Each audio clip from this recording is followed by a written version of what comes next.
Un zèbre sur le divan décrit le parcours d'Henri, un HP complexe détecté tardivement, et de sa compagne Sylvie, une HP laminaire détectée précocement. Pour Henri, c'est la forêt de son enfance problématique qui a caché l'arbre de sa haute potentialité. Son enfance est pour lui la cause de tous ses soucis. Pour Sylvie, en revanche, c'est l'arbre de sa surdouance qui a dissimulé la forêt de son enfance. Sylvie rend cette douance responsable de son mal-être récurrent en faisant fi des défaillances de ses parents. Henri se raconte dans un récit autobiographique quasi romanesque et se compare au vécu de sa compagne Sylvie. Hélène Vecchiali, qui nous honore de sa présence ce soir, analyse et décortique les situations, qu'elles soient douloureuses ou cocasses, et propose des solutions qu'elle puise dans la mythologie, la littérature ou auprès de grands noms de la psychologie. D'ailleurs, Henri ayant lui-même lu de façon avide des dizaines de livres en rapport avec ses souffrances, Hélène a eu la bonne idée de compléter Un zèbre sur le divan par des entretiens inédits avec des personnes citées par Henri, Fabrice Michaud, que nous connaissons très bien chez Surdouessance, le nutritionniste et expert de la sphère digestive Denis Richer et le pianiste, pédagogue, concepteur de la pédagogie qui porte son nom, Robert Cadouche. Tel Alexandre Dumas, cependant, Hélène Vecchiali propose un quatrième mousquetaire à ses témoins, en la personne du mathématicien et député Cédric Villani, qui se définit lui-même comme étant heureux, idéaliste, exigeant, perfectionniste, mais maladroit. Plus d'une soixantaine de notes permettent d'expliciter et de contextualiser des points cruciaux, et une cinquantaine d'ouvrages référencés donnent envie de découvrir ou redécouvrir aussi bien Alice Miller, Donald Winnicott, Casimir Dabrowski que Charles Baudelaire, Stefan Zweig ou Delphine Orwiller. Un zèbre sur le divan est un livre résolument humaniste que j'ai eu beaucoup de plaisir à lire et à annoter. Je ne l'ai pas lu d'une traite, en revanche, dans la mesure où bien des situations faisaient écho à mon propre vécu. C'est donc un ouvrage qui se savoure plus qu'il ne se dévore. Hélène Vecchiali, bonsoir. Bonsoir, merci de cette invitation. Hélène, tu as été psychanalyste durant 12 ans. Depuis janvier 2000, tu es dirigeante de Dynamique Humaine Conseil, un cabinet qui te permet de proposer tes services de coach, de hauts dirigeants et de comité de direction. Un zèbre sur le divan est ton 6e ouvrage. Comment est né ce projet ? Bien, il est né de la constatation à travers des émissions de télévision ou des lectures que beaucoup de gens pensaient que la surdouance était un poids et que tous les hauts potentiels intellectuels étaient malheureux. Ça, c'était le premier point. Et moi, je voulais montrer que certains hauts potentiels étaient malheureux du fait de leur enfance, mais pas tous. Et d'ailleurs, je prends bien soin dans mon livre d'éviter les généralités. Voilà, j'explique en fin de mon introduction que je parle d'Henri et de Sylvie, dont je vais décortiquer, raconter puis décortiquer la vie, mais que ça ne vaut que pour eux et que si d'autres s'y reconnaissent, eh bien, je serais ravie, mais surtout, je refusais de faire des généralités. Le deuxième point, c'était aussi que lorsque on parle de zèbres au potentiel, enfin, tous les noms d'oiseaux ou d'animaux dont on peut être affolé, eh bien, lorsqu'on demande à quelqu'un quelle image vous vient quand on parle de haut potentiel intellectuel, eh bien là, on a l'idée que ce sont des bêtes de foire, que si je laisse tomber une boîte de trombone par terre, en 10 secondes, ils vont savoir le nombre exact. Et puis, voilà. Donc, je voulais casser ces deux idées-là, et c'est ça qui m'a amenée à en parler. Une des phrases les plus célèbres attribuées à Flaubert et qu'il n'a jamais écrite et probablement jamais prononcée, c'est « Madame Bovary, c'est moi ». Très rapidement, j'ai eu l'intuition qu'Henri et Sylvie n'existent pas vraiment en réalité et qu'un zèbre sur le divan est avant tout autobiographique. Alors, est-ce que Henri et Sylvie, c'est toi ?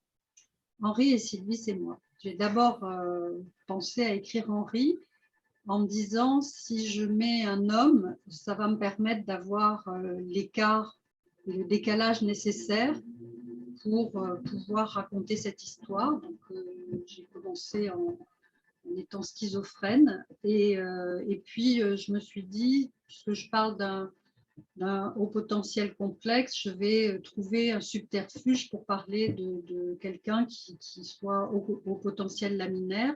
Et donc, j'ai imaginé Sylvie. Et de fait, je ne sais pas comment on dit quand on est schizophrène à 3 personnes.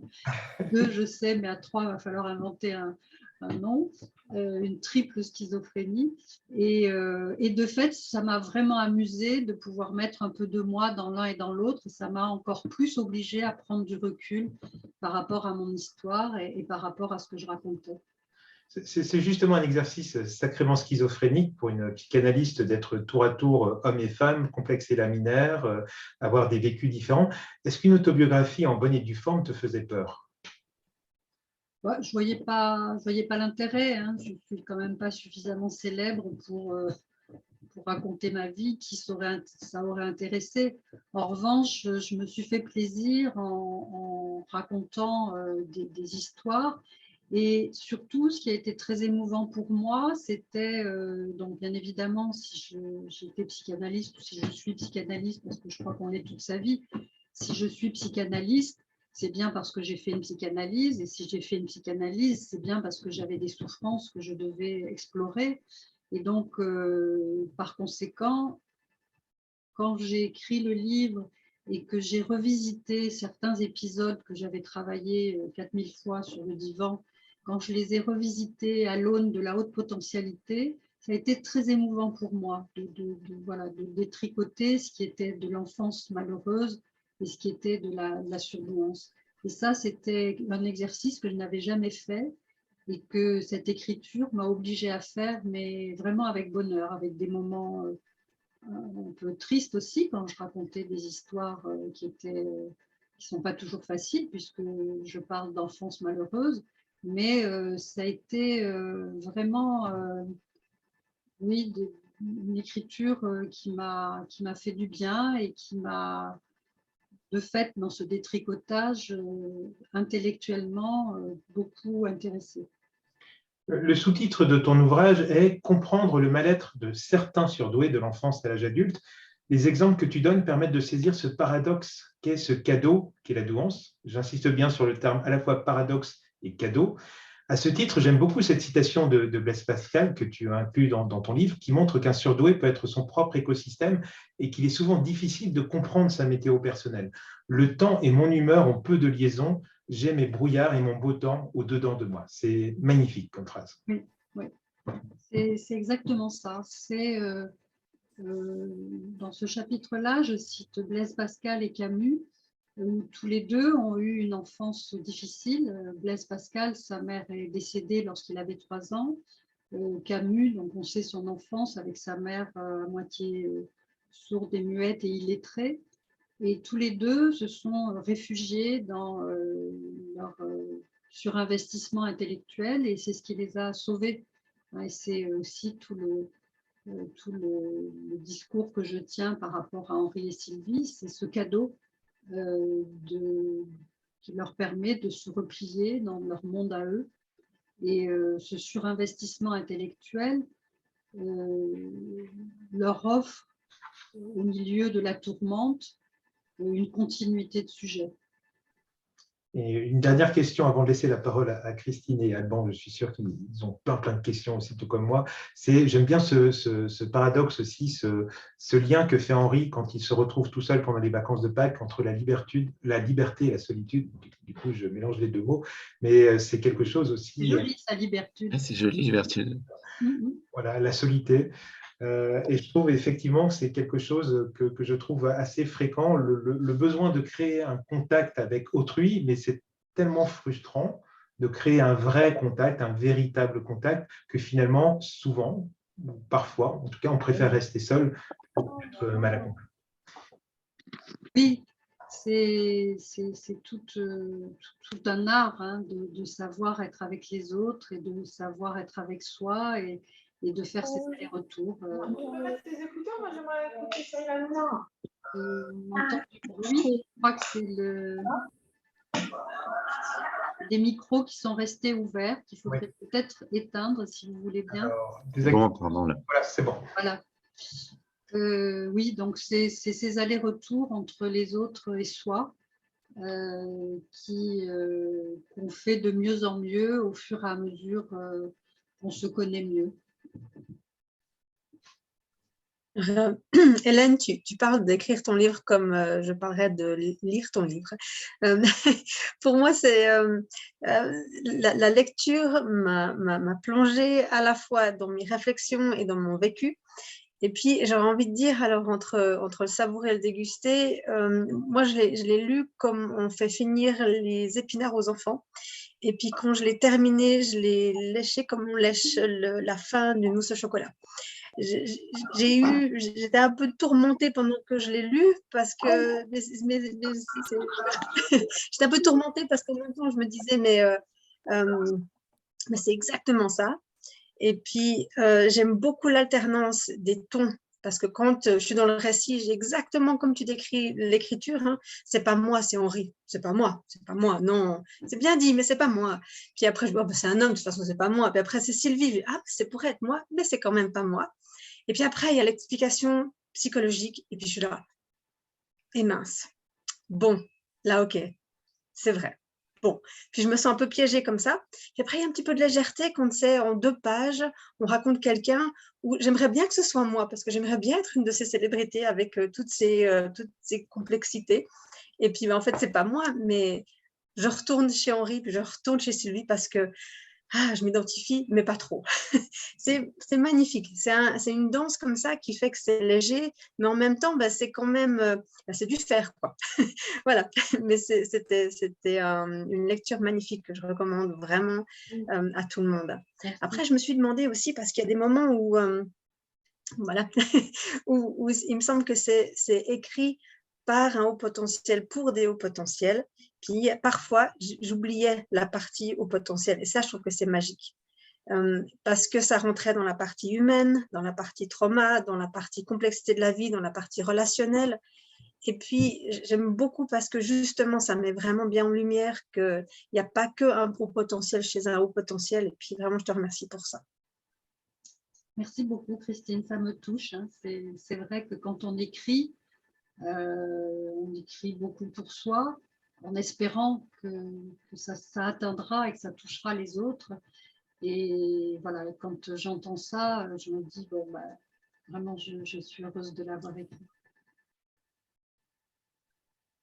Il y a une question dans le chat qui dit la différence, faire la différence entre la souffrance de l'enfance et celle liée à la surdouance.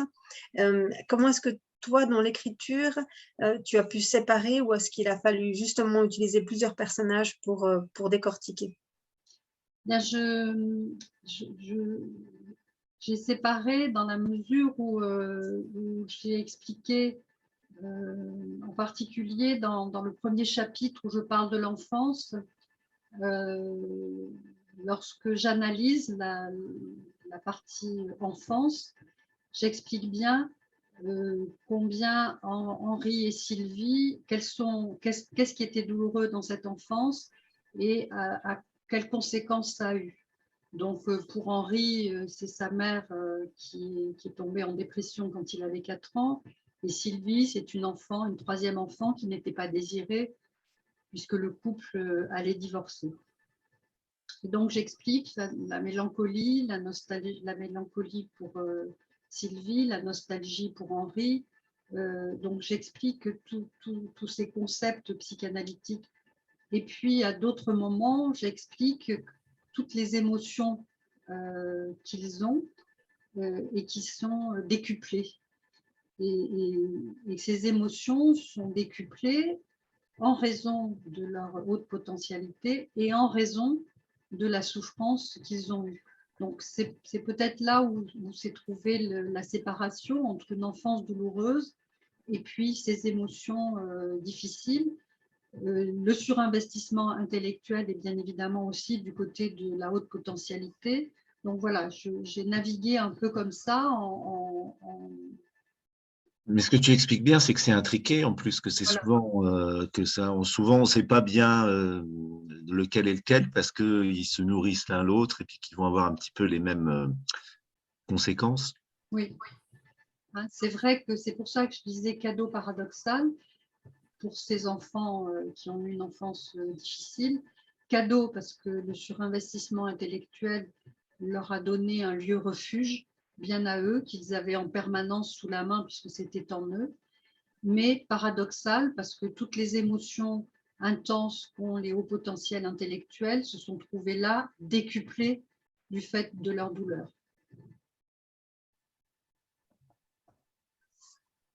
Il y a un moment que j'aime beaucoup, qui m'a fait vraiment vibrer.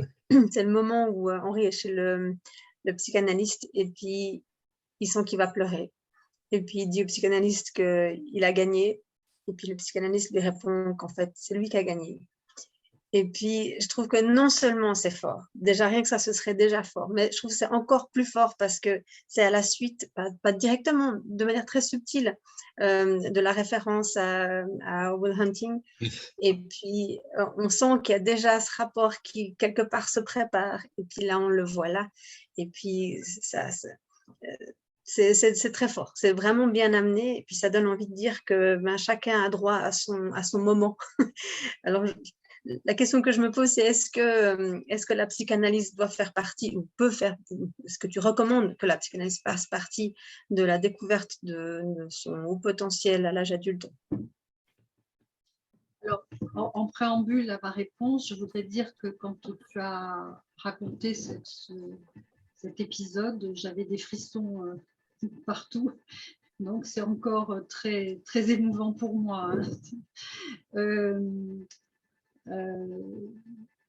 Alors d'abord, je pense que tout le monde n'est pas obligé de faire une psychanalyse, heureusement, et que c'est réservé à ceux qui ont une grande souffrance et qui ont envie d'aller creuser.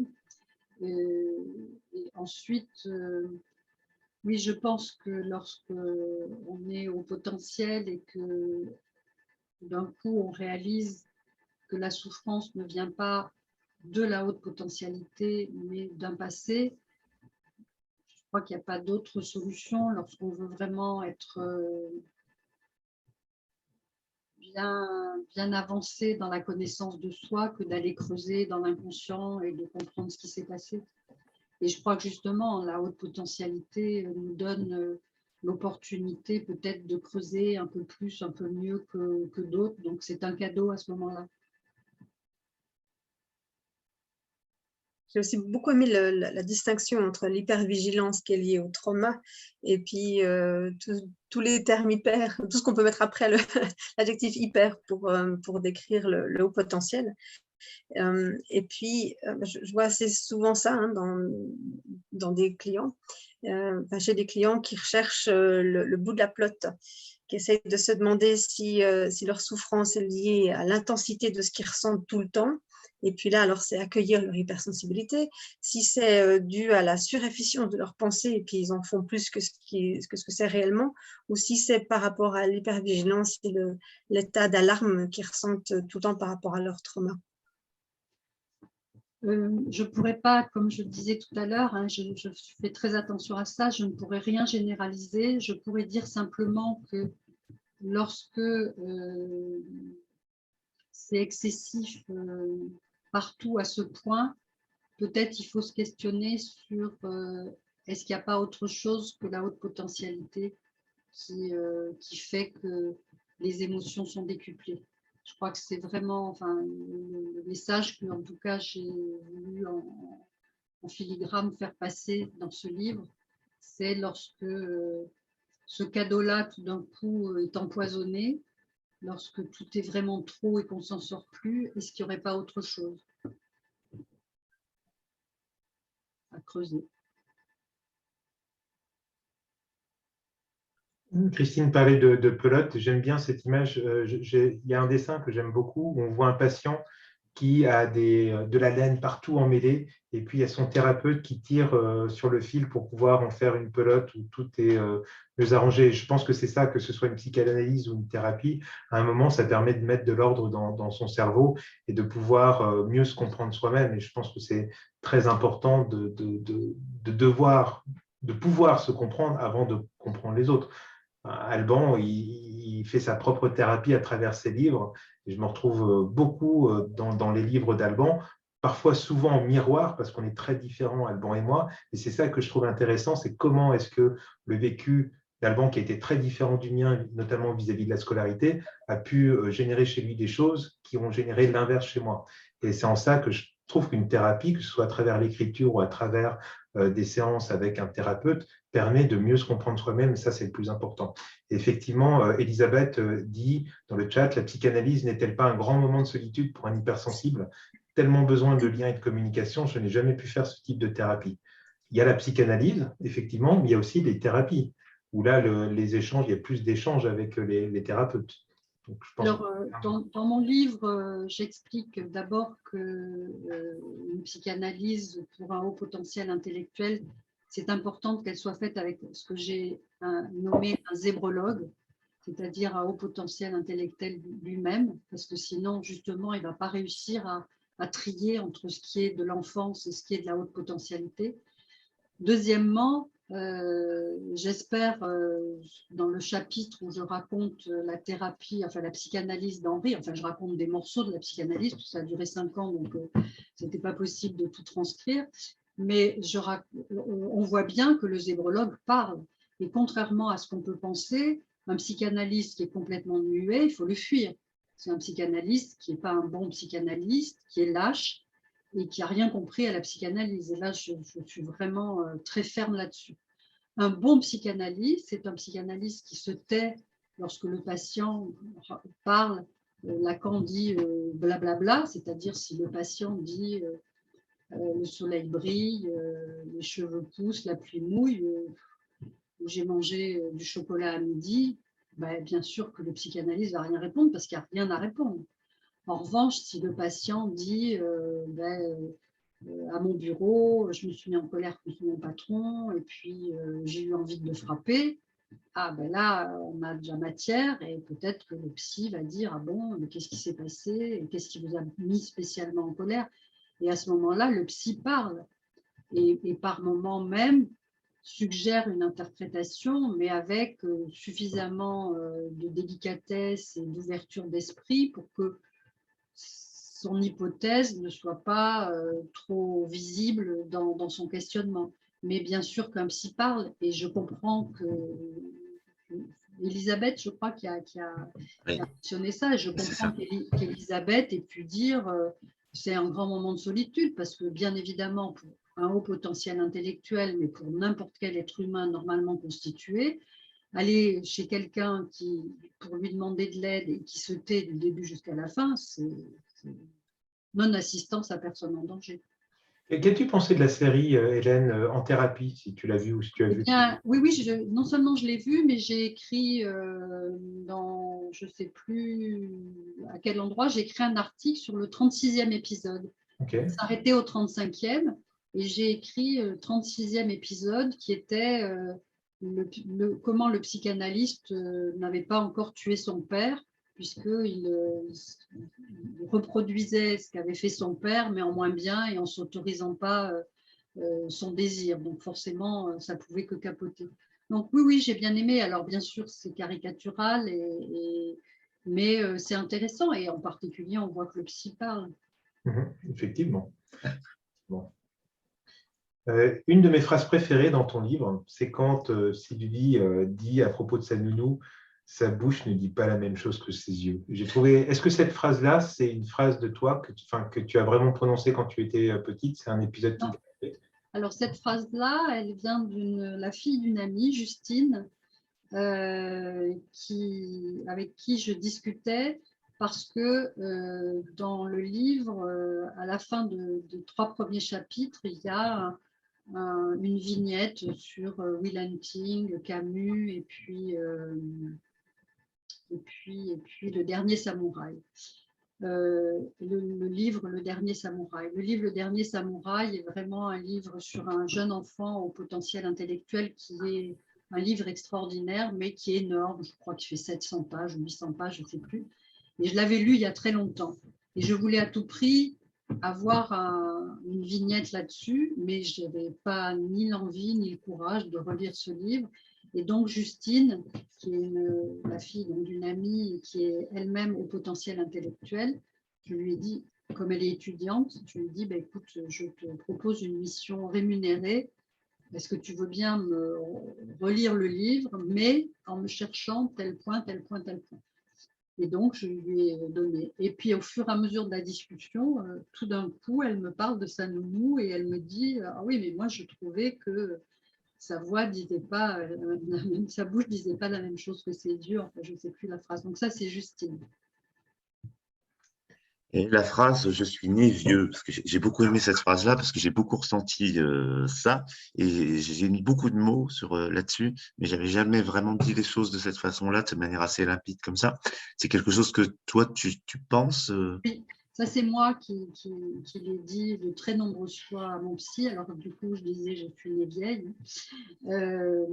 Oui, c'est vraiment quelque chose que j'ai pu dire souvent et ressentir souvent, parce que effectivement, quand on se retrouve à être parent de ses propres parents, quand on est dans une vigilance sensorielle, intellectuelle, émotionnelle constante, eh bien, ça fait des enfants très matures et qui, moi, l'impression que j'avais ou que j'ai encore, c'est que dès la naissance, j'ai commencé à être sur le qui-vive et à surveiller mon environnement constamment.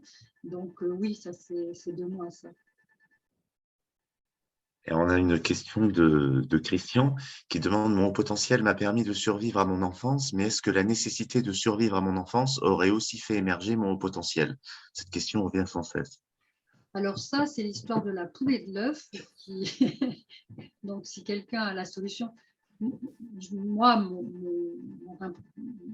mon idée, mais ce n'est que la mienne, c'est que les enfants naissent au potentiel intellectuel et que suivant l'environnement dans lequel ils sont, eh bien, ça va bouger de façon différente. Et si ces hauts potentiels intellectuels naissent dans une famille qui est toxique ou déficitaire, eh bien, ça va les amener à surdévelopper parce qu'il va falloir survivre et qu'ils ont justement, grâce à ça, la possibilité de survivre. Peut-être que quelqu'un qui est au potentiel intellectuel et qui vit dans une famille aimante, gentille, respectueuse, peut-être que leur haute potentialité sera, en tout cas leurs émotions dans cette haute potentialité ne sera pas amplifiée comme ça l'est quand les enfants au potentiel naissent dans des familles qui sont difficiles.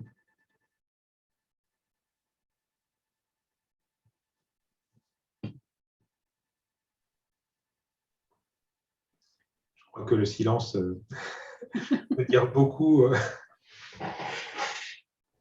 soit pour Christine Alban ou moi, effectivement. L'épaisseur du silence, comme dans les hypnopédies.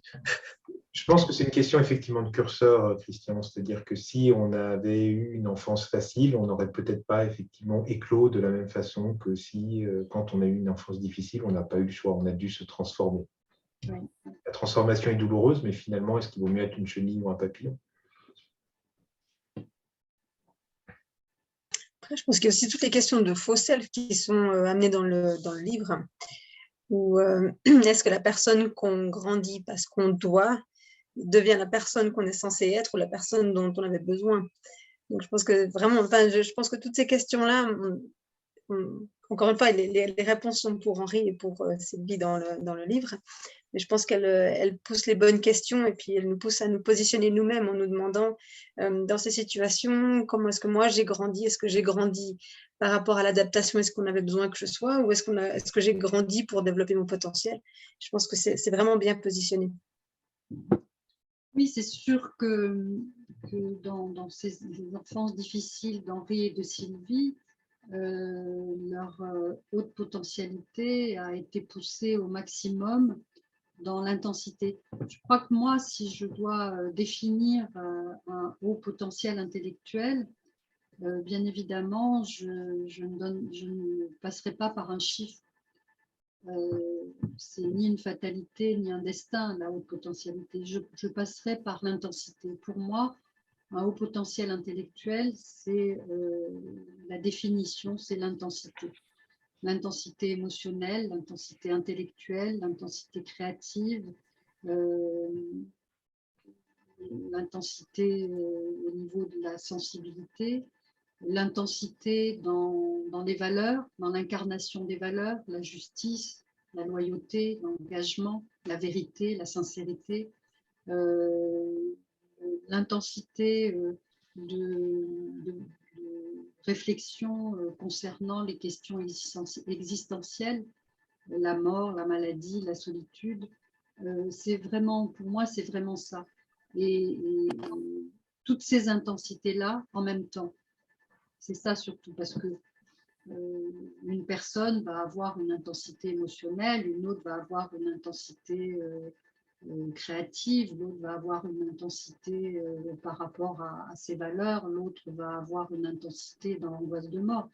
Mais la différence, c'est que dans la haute potentialité, toutes ces intensités suivent une logique adjonctive.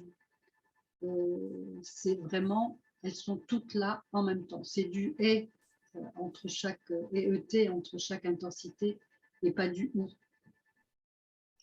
Il y a un moment dans le livre où tu décris la petite Sylvie qui peut à la fois chantonner, écouter la conversation de ses parents et regarder le dessin animé.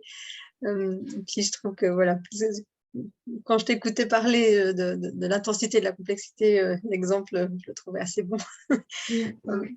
Oui, c'est ça qui est surprenant, c'est et peut-être qui peut faire peur, hein, c'est cette capacité à tout faire. Mais je crois aussi, pour ceux qui peuvent avoir peur, j'utilise le mot à bon escient, qui peuvent avoir peur des hauts potentiels intellectuels, c'est quand même de savoir que dans haut potentiel, il y a potentiel. Donc c'est pouvoir, hein, ça ne veut pas dire que c'est là, c'est-à-dire que ça demande quand même du boulot de faire fructifier tout ça.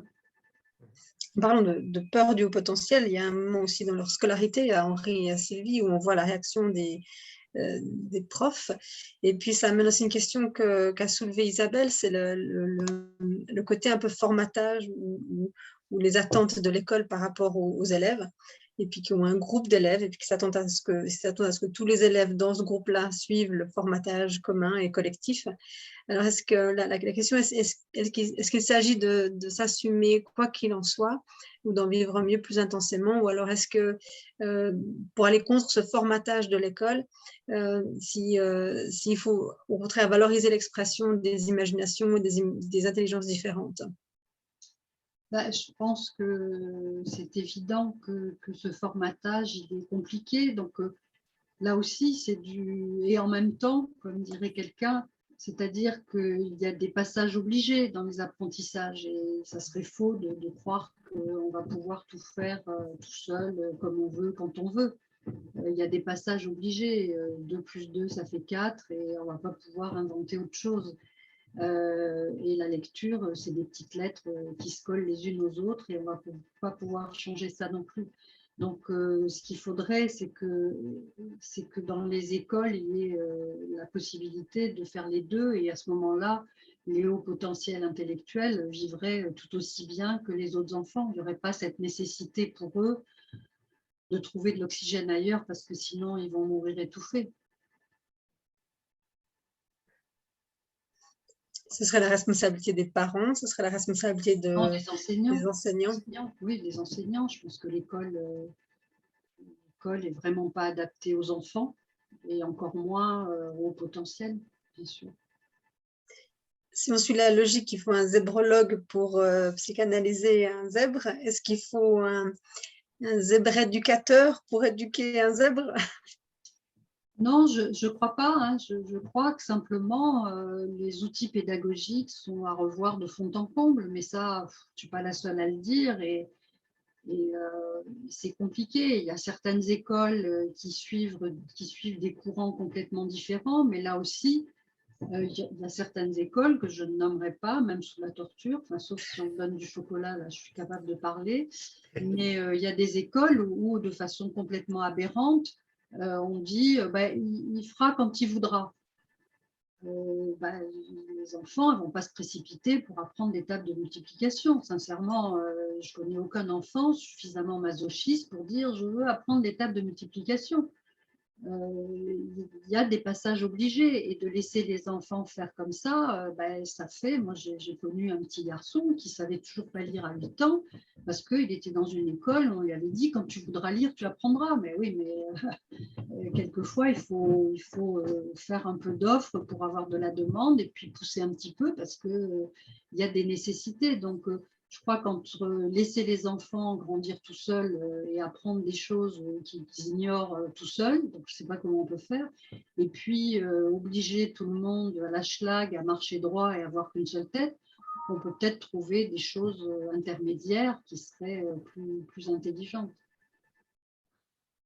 Il y a une image que j'aime beaucoup. Excusez-moi, j'ai le téléphone qui sonne, ça c'était pas prévu.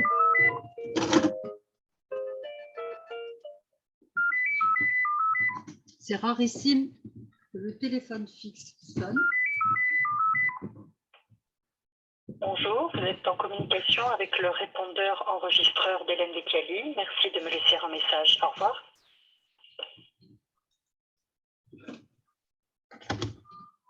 Excusez-moi. Oui. Aujourd'hui, plus personne n'appelle sur le fixe, Eric, sauf quand je suis en visioconférence. Donc, je disais, il y a une image que j'aime beaucoup concernant l'éducation des enfants, c'est que, en fait, pour moi, un enfant, c'est comme une plante et que les plantes, les enfants poussent rarement droit tout seuls. Et c'est pour ça que les parents servent de tuteurs pour permettre aux enfants de pousser droit. Malheureusement, un enfant qui n'a pas poussé droit à l'âge adulte, pour le redresser, soit on essaie de le redresser très lentement et ça prend des années, ou alors on essaie de le redresser d'un coup et on le casse. Ça, c'est une métaphore que j'aime beaucoup, que j'ai vécu en tant que tuteur d'un de mes neveux et c'était malheureusement trop tard. Et effectivement, ça ne répond pas à la question. Je ne sais pas pourquoi cette image me vient à l'esprit, mais effectivement, un enfant ne peut pas grandir par lui-même et faire sans avoir d'instruction ou de conseils ou de guidage pour pouvoir apprendre à grandir. Oui, et pour rester dans la métaphore agricultrice, si on tire trop sur les feuilles de salade pour les faire pousser, elles se déchirent. Donc, ça vient compenser. C'est-à-dire qu'il faut à la fois du tutorage, mais pas non plus tirer de force pour les faire grandir. Oui, je crois qu'il y a là, mais on est impuissant face à ça. On est impuissant parce que ça fait... Tout le monde le sait, qu'il y a des choses à changer. Ça bouge un peu, mais tellement lentement que c'est dommage. Puisqu'on parle de nourriture et que Christine m'a volé mes métaphores lexico-gustatives, oui, pour les personnes qui sont synesthésiques parmi nous, j'ai une synesthésie lexico-gustative. Là, je ne saurais pas décrire le goût qui m'est venu. C'était très, très agréable, toute la lecture de ton livre, ma chère Hélène. Mais quoi qu'il en soit, on dit souvent que l'estomac est le deuxième cerveau, ce qui est valide d'un point de vue physiologique, et notamment neuronal et hormonal. Et les exemples que tu donnes, que ce soit la boulimie d'Henri en ce qui concerne l'acquisition des connaissances ou l'anorexie de Sylvie lorsqu'elle masque ses aptitudes, sont remarquables et évidents. Et j'ai adoré cette phrase d'Henri qui dit à un moment « Mes parents m'ont donné la faim, mais pas l'appétit.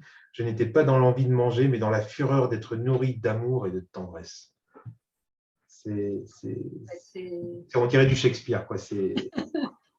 Je suis ravie et vraiment, je garde le compliment. Là, pour le coup, je suis en dette parce que Shakespeare, quand même, c'est un gros compliment. Au contraire. Oui, ça, c'est typiquement moi, quoi, hein, vraiment. Et je ne sais pas comment j'ai fait pour ne pas être anorexique parce que j'avais vraiment le profil de Sylvie pour ça. Mais c'est vrai que c'est très surprenant. Et me vient à ce moment-là une réflexion et je suis en train de me demander si mon prochain livre ne va pas être là-dessus. Je ne sais pas, hein, j'attends que l'illumination arrive puisque mes livres, je me réveille un matin, j'ai un titre. C'est ça, comme Henri. Comme Henri, voilà. Il t'arrive comme Henri. Exactement. Ce matin, j'ai un titre, donc je suis obligée d'écrire le livre. Donc là, je suis en train de pousser un peu pour avoir le titre, mais Je voudrais parler des traumatismes du non-advenu. Ah oui. Vraiment quelque chose, moi, qui me touche énormément parce qu'on n'en parle pas et donc tout le monde sait ce que c'est qu'un traumatisme physique et un traumatisme psychique. Hein, c'est des coups, c'est des mots violents, c'est des agressions verbales, c'est des agressions physiques. Enfin, on sait ce que c'est qu'un traumatisme. En revanche, le traumatisme du non-advenu, c'est beaucoup plus difficile à définir puisqu'il s'agit de décrire quelque chose qui n'a pas eu lieu. Donc, ce sont des enfants, pour le coup, Henri et Sylvie, qui vivent une enfance où, de façon différente, mais pour l'un et pour l'autre, les choses ne sont pas arrivées. C'est-à-dire, pour Sylvie, elle n'a pas eu de danse affective avec sa maman. Donc, c'est un traumatisme, mais de quelque chose qui n'a pas eu lieu. C'est des parents qui disent à un enfant, tu existes, tu es là, tu es important pour moi. C'est des parents qui vont discuter avec leurs enfants de leurs projets d'avenir, de leurs désirs, de comment ils voient la suite. C'est Winnicott qui dit quelque chose qui me parle énormément. Il dit qu'en somme, il y a deux sortes d'enfants, ceux qui ont été portés et ceux qu'on a laissés tomber. Eh bien, le traumatisme du non-advenu, c'est se laisser tomber, c'est-à-dire ça n'a pas eu lieu. Et c'est beaucoup plus difficile de travailler sur ces traumatismes-là, puisqu'on va travailler sur du vide. Et donc, par définition, comment le définir si on n'a pas eu? Comment, dans un travail psychanalytique, définir ce qui n'a pas eu lieu, ce à quoi on avait droit, mais qu'on n'a pas eu. Et donc, on ignore qu'on y avait droit, puisqu'on ne sait pas ce que c'est, on n'a pas eu. Donc ça, c'est vraiment un traumatisme dans un travail psychanalytique ou psychothérapeutique qui est très, très difficile, non seulement à faire repérer, à repérer soi-même, mais en plus à guérir, parce que c'est un traumatisme qui se traduit par l'effacement de soi. Et donc, il y a tout un travail d'existence à devoir se prouver et vivre, quoi. Il y a une violence à avoir dans la même conversation, la validation de l'intensité du haut potentiel et en même temps de décrire la souffrance de l'absence et du manque. Quand on contraste les deux, il y a un abîme. Voilà, exactement. Exactement. Et tu décris vraiment ça, quoi. C'est pour ces enfants qui ont une enfance difficile, et bien c'est ce grand écart immense entre cette intensité absolue et ce vide. Donc, oui, le mot abîme, je le note.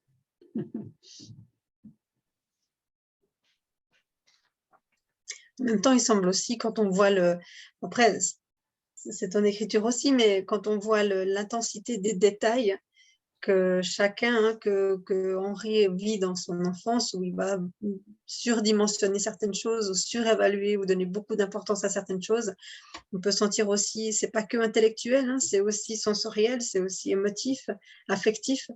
Et puis on voit que ces liens, quand ils doivent se faire, ils se font avec n'importe quoi parce que le besoin est là. Oui, ils sont vraiment des enfants avides, hein, qui sont prêts à apprendre tout ce qui voudra bien leur être donné et tout ce qui passera par là. Oui. Je crois que cette quête d'absolu, j'ai eu l'impression de lire ma vie sur ces passages-là consacrés au fait que Henri essayait d'aider tout le monde, alors personne ne lui demandait rien. Moi, j'ai eu cette prise de conscience il n'y a pas si longtemps que ça. Et dans l'Empire des anges, Bernard Werber écrit « On peut pardonner beaucoup à autrui, sauf de vous avoir aidé. N'aidez que les gens qui sont à même de le supporter, sans vous le reprocher par la suite, ils ne sont pas nombreux. » Et Henri est un expert en triangle de Karpman. Comment aller à l'encontre de son penchant naturel pour aider les personnes qui ne vous ont rien demandé? Eh bien, dans le chapitre sur la psychanalyse, il le découvre, il le comprend. Il comprend d'où vient sa propension à vouloir sauver. Bien évidemment, lorsque sa mère est tombée en dépression nerveuse parce que son grand-père maternel était décédé, Henri s'est retrouvé face à une mère, il a vécu ce qu'on appelle un deuil blanc, c'est-à-dire une mère présente et absente.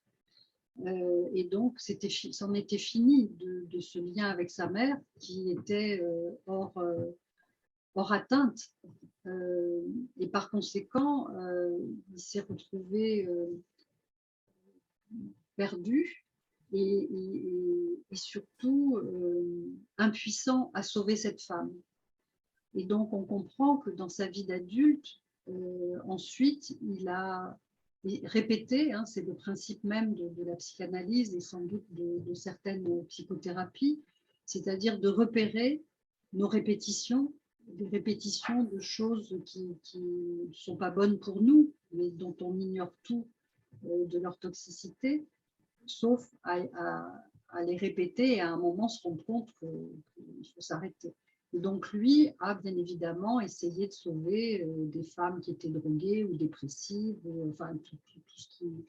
Et ça n'a pas marché bien évidemment puisqu'on ne sauve jamais les gens contre leur propre volonté. Et donc dans son travail psychanalytique, à un moment, il a repéré cette répétition. Puis surtout, il a repéré que quand il aidait les gens de force, il n'en retirait rien, quoi. Non seulement il échouait, mais qu'en plus, les gens n'étaient même pas reconnaissants. Et donc là, il a découvert qu'il avait une problématique d'attachement et qu'il fallait s'en défaire et qu'il y avait une différence entre vouloir sauver et soutenir. Et donc, il est passé de sauveteur à souteneur. Alors, souteneur, ça a une mauvaise connotation. Donc, à être dans le soutien, on va dire. Sa prise de conscience, d'ailleurs, est magnifique. Hein. Je ne recevais pas d'amour et je ne donnais pas d'amour alors que je faisais ça pour en recueillir tout en croyant en offrir. C'est aussi une phrase qui sent le vécu de la même façon que son thérapeute quand il lui dit « Nous sommes esclaves de nos répétitions », que je trouve un aphorisme absolument incroyable aussi. C'est tellement vrai.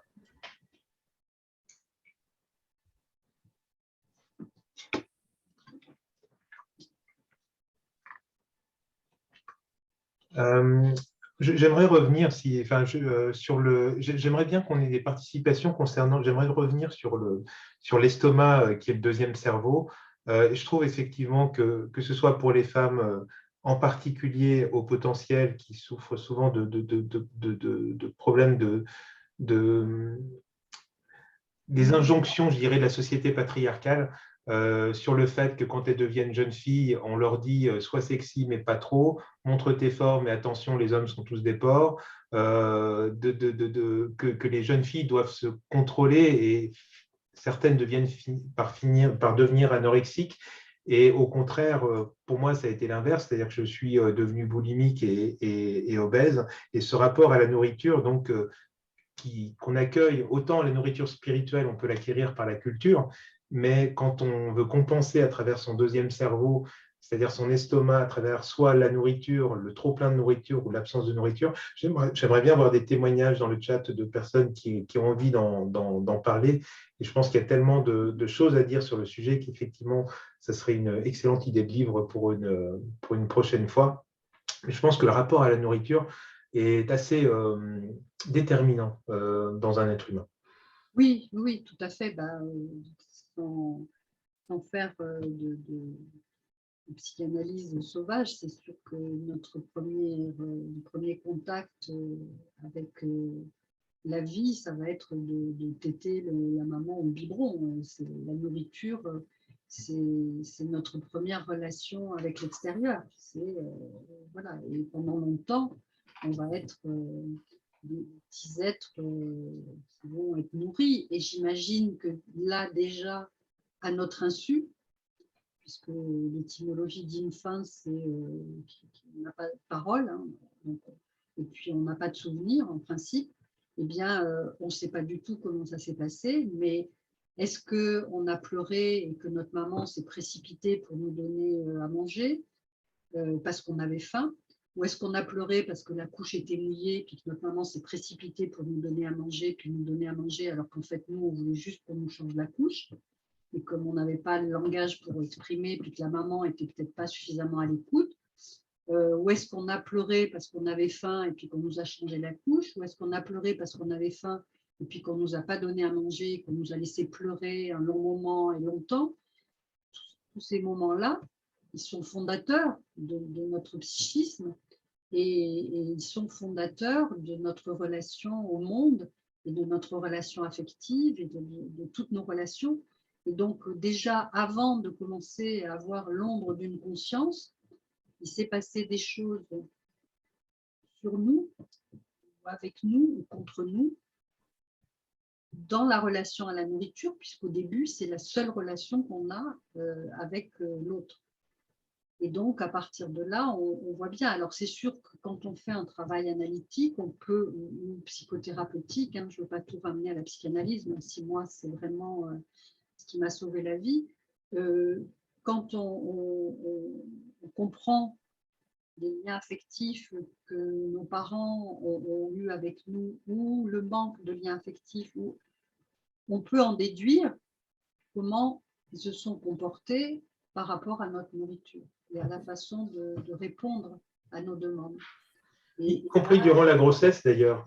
Il y a une expérience, enfin une expérience, c'est horrible comme phrase, une étude qu'on a pu faire malheureusement dans les conditions du réel, quand les nazis ont fait le blocus des Pays-Bas, on a pu a posteriori étudier l'impact du manque de nourriture sur les bébés qui étaient nés de ce blocus selon le développement du fœtus, et un manque de nourriture lors du deuxième trimestre a un impact sur le stress et sur le potentiel d'un bébé à devenir obèse ensuite une fois qu'il est adulte.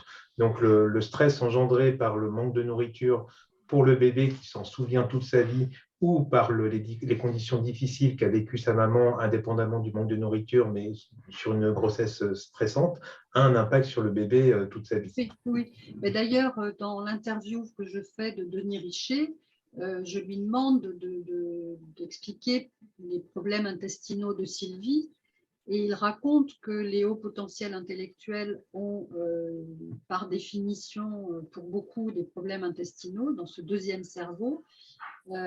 Et il explique que quand une maman est dépressive lorsqu'elle est enceinte, eh bien, ça a un impact sur le microbiote du bébé. Donc, Sylvie, au potentiel intellectuel et une maman dépressive lorsqu'elle était enceinte, ça lui fait une double peine au niveau des intestins.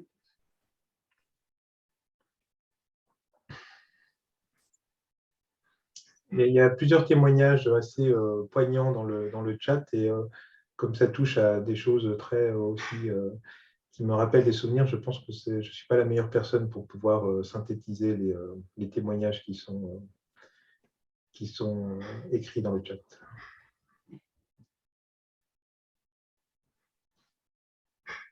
Alors, qu'est-ce qui va synthétiser? Je ne sais pas si elle synthétise, enfin. Chaque expérience étant singulière. En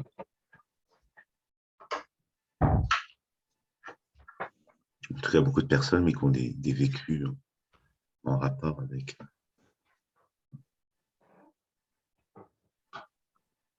Donc, si on veut synthétiser, il y a peut-être deux types d'expériences, des types d'expériences de l'intérieur ou d'expériences de l'extérieur. Il semble qu'il y a des ressentis par rapport ce que le vide qu'on ressent à l'intérieur et ce que la nourriture peut venir combler. Il y a ce que les humeurs et puis les émotions qu'on peut ressentir à l'intérieur peuvent appeler certaines nourritures. Puis après, il y a aussi tous les événements à l'extérieur qui peuvent aussi complexifier le rapport à la nourriture et le rapport à l'affect. Parce que c'est aussi plus la complexité, le contexte familial est compliqué, pas complexe mais compliqué, et aussi plus la relation, il semble, hein, d'après les témoignages, que aussi plus la relation à la nourriture devient compliquée aussi. Oui, c'est sûr que cet orifice, la bouche, est une zone érogène, la première zone érogène de notre vie. Hein, c'est la zone érogène du bébé qui va téter, qui va avoir une sucette, qui va sucer son pouce. c'est vraiment le premier moyen qu'on a de se faire plaisir. On voit bien les enfants, la tétine. Alors aujourd'hui, les enfants ne sucent plus leur pouce, mais de mon temps, on suçait son pouce. Et aujourd'hui, ils ont une tétine et on voit bien les relations avec la tétine. Moi, j'ai l'âge d'avoir des petits-enfants et donc j'ai un petit garçon parmi les 5 petits-enfants à qui j'ai dédié mon livre. Il y a Marcel, qui est très certainement au potentiel intellectuel, qui avait une relation avec sa tétine, mais qui était surdimensionnée. C'est-à-dire que téti, c'est peut-être le premier mot qu'il a dit, et téti, quoi. Et dès qu'il lui arrivait quoi que ce soit, il hurlait téti. Et on voyait bien que c'était une compensation absolue. Et quand il l'avait, il s'apaisait, il était moins hyperactif, il était plus tranquille. Enfin, donc oui, la bouche, c'est vraiment quand une façon de combler le vide, c'est une façon de calmer les émotions, c'est vraiment une façon d'être une maman pour nous. C'est-à-dire à un moment où ça défaille, d'être une maman pour nous, mais être peut-être aussi, même sûrement, quand on mange avec des gens et que nous, par moment, on peut être dans l'ennui ou dans la difficulté, le fait de manger la même chose que les autres, et le fait de manger des bonnes choses ensemble, eh bien, ça peut nous permettre, nous aussi, dans ces moments-là, d'apaiser quelque chose de l'ordre de l'ennui ou de la difficulté du lien. C'est se dire, eh bien, je mange la même chose que les autres. Et en tout cas, moi, pour ma part, ça me fait du bien quand tout d'un coup, je suis en soirée ou j'invite des gens à dîner chez moi et que je ressens tout d'un coup cet élastique qui claque et l'ennui qui m'envahit. Je me raccroche justement à cette bouche qui va manger la même chose que les autres et de voir les autres se régaler et pouvoir parler de cette nourriture. Et bien, c'est un moment où là, tout d'un coup, il n'y a plus de haute potentialité, il y a des gens qui vont, voilà, copains partagent le pain, c'est vraiment ça, quoi. C'est des commensaux, on va manger ensemble quelque chose et là, on va se faire plaisir ensemble. Oui, la bouche, les intestins, l'estomac, etc., tout ça, c'est vraiment quelque chose, là aussi, qui est dans l'intensité pour nous.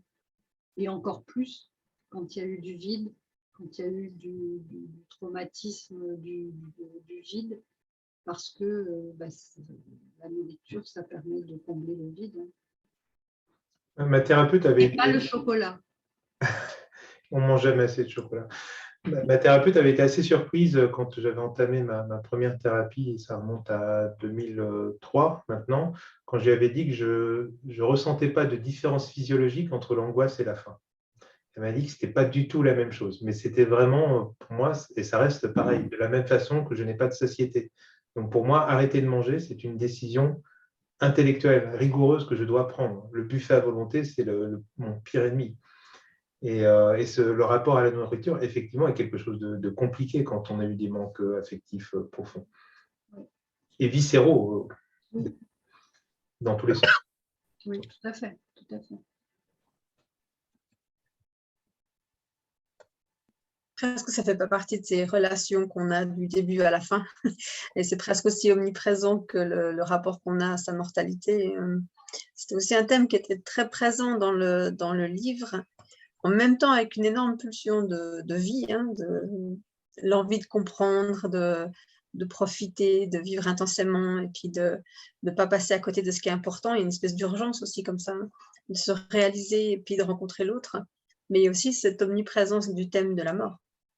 Oui, et je cite Camus qui dit dans le mythe de Sisyphe, l'incipit du mythe de Sisyphe, je crois, c'est mais finalement la seule question philosophique valable, c'est la question du suicide. La seule question, c'est-à-dire est-ce que je vis ou est-ce que je constate l'absurdité de la vie et à ce moment-là, je meurs. Mais à partir du moment où on a décidé, nous, de vivre, il faut que ce soit hyper intense, il faut que ce soit une odyssée, il faut que ce soit magnifique, sinon ça n'a pas de sens. Et à plusieurs reprises dans le livre, et Henri et Sylvie disent, mais comment ils font les autres? Mais ils ignorent qu'ils vont mourir. Et c'est là où moi j'envie les neurotypiques, c'est-à-dire qu'ils sont dans le déni absolu. Et à un moment, Henri dit, mais ils ont un plan B, c'est pas possible. Parce que comment ils font pour supporter cette absurdité? Et je pense que oui, c'est une angoisse qui est très présente en nous, parce que finalement, c'est ce que je dis à un moment, le faux self, par rapport à l'angoisse de mort, c'est les neurotypiques qui l'ont, c'est pas nous. Hein. Parce qu'ils font comme si on n'allait pas mourir. Et d'ailleurs, c'est la seule solution, c'est de faire comme si. Mais est-ce qu'on arrive à faire comme si? C'est pas évident. On sent l'intensité des questions existentielles, puis ça fait réagir le chat aussi. Et puis, vraiment, ces questions de trou noir, mais aussi d'attirance aussi entre la vie et la mort, justement, toutes ces questions-là. Est-ce qu'il faut être conscient de la mortalité pour vivre pleinement et intensément la vie, ou est-ce qu'il faut être dans le déni de la mort pour ne vivre intensément que la vie? Est-ce que c'est binaire? Donc, ces questions sont là. Je ne sais pas si on va y répondre à toutes, mais les questions sont là. C'est certainement très complexe. On ne peut pas, hein, les hauts potentiels intellectuels sont dans l'incapacité absolue d'être dans le déni de la mort. Voilà, il faut accepter que notre intensité, elle frôle cette intensité de l'angoisse de mort. C'est comme ça, c'est-à-dire c'est un package et on ne peut pas trier et dire je prends tout ce qui est bon dans l'intensité et puis je vire tout ce qui me perturbe. Malheureusement, on est obligé de prendre la totalité. Et cette angoisse de mort, elle est très présente. Et si je reparle de mon petit-fils Marcel, j'ai un souvenir précis d'une nuit où je l'ai gardé, où à 6 ans, il est venu dans ma chambre au milieu de la nuit en disant je vais mourir, tout le monde va mourir. Il était dans un état absolu de détresse parce que très tôt, il a réalisé qu'il y avait vraiment des choses absurdes et que qu'est-ce qu'il foutait là sur cette terre pour mourir et pour que les gens autour de lui meurent. Enfin, c'était un non-sens. Il y a Dolto qui dit quelque chose d'intéressant. Elle disait que quand des enfants qu'elle avait en thérapie réalisaient tout d'un coup que la mort existait, elle disait « mais t'inquiète pas, on meurt que quand on a fini de vivre ». Et moi, je l'ai vécu avec un petit enfant dans mon cabinet de psy où il était vraiment terrorisé parce que sa grand-mère venait de mourir, qu'on lui avait caché, que sa mère avait la même maladie et donc elle allait mourir plus rapidement que prévu, enfin bref. Et donc, démuni devant l'angoisse de cet enfant, j'en ai fait appel à Dolto en me disant « cette phrase, elle est un peu débile, mais bon, puis c'est un gros mensonge, enfin, mais sans l'être vraiment ». Donc, je lui ai dit, mais t'inquiète pas, on meurt que quand on a fini de vivre. Il est reparti tout joyeux et je me suis dit, ah bon, bah, ça marche pour lui, ça ne marche pas vraiment pour moi, mais au moins ça marche pour lui. Et quand tu parles des prémonitions du surdoué, enfin d'Henri, là comme ça, c'est en dehors de l'histoire que tu racontes dans le livre, qu'est-ce que tu penses des prémonitions comme ça, des hauts potentiels? Oui, je pense que ce n'est pas quelque chose de magique. Hein. Je pense que, en particulier, lorsqu'on a eu une enfance difficile, hein, Alice Miller parle du drame de l'enfant doué. Lorsqu'on a eu une enfance difficile, et c'est ce que je disais à un moment, on a cette nécessité d'avoir tous nos sens en éveil et d'être là vraiment avec une hyper-vigilance sur tout ce qui se passe, tout ce qui arrive, et d'être capable d'interpréter un battement de cils de son père, d'être capable d'interpréter un mouvement, un geste du bras de sa mère. Enfin, on est vraiment dans cette intuition plus, et donc on l'exporte à l'extérieur, on l'exporte partout. Et ce qui fait que non seulement on perçoit les signaux faibles, mais on perçoit des signaux microscopiques.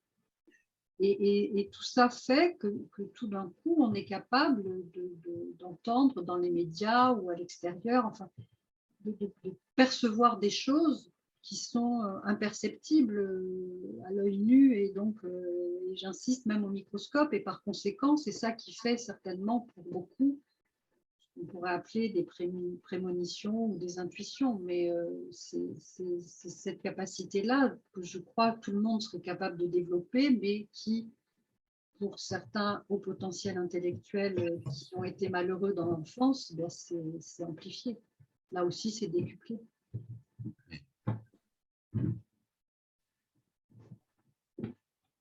J'ai retrouvé entre-temps une interview de Carlos Tinoco où il dit que, étant donné que les surdoués prennent très rapidement conscience de la mort et de l'absurdité de la vie, la seule façon de survivre, c'est cette quête de sens. C'est qu'il faut que la vie ait un sens, sinon ça sert à quoi d'être là. Oui. C'est cette odyssée dont je parlais tout à l'heure. C'est vraiment en faire quelque chose de magique, quoi, et d'intense. C'est la quête de Jacques Brel. Il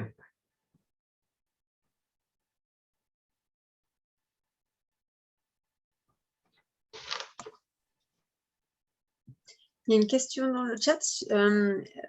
Elle est ouverte à tous, hein, mais en même temps, peut-être la poser ouvertement.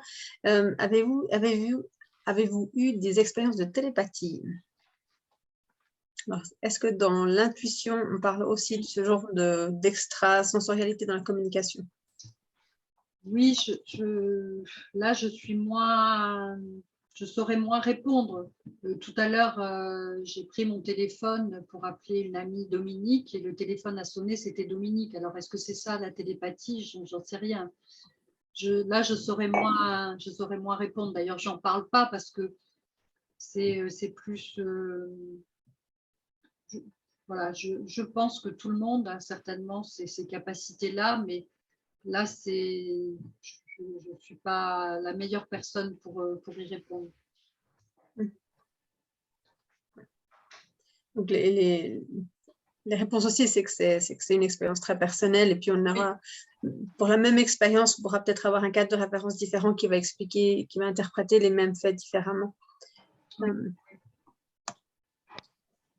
Mais ce qui sera peut-être sûr, c'est que il y aura plus de chances que ce soit perçu et que ce soit vécu par quelqu'un qui a cette hypersensibilité ou ce haut potentiel, que quelqu'un qui va être dans le déni de la mort et pouvoir vivre avec une intensité moyenne.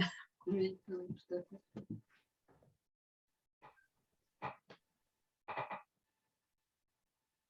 En tout cas, il est possible de communiquer par télépathie avec les chats.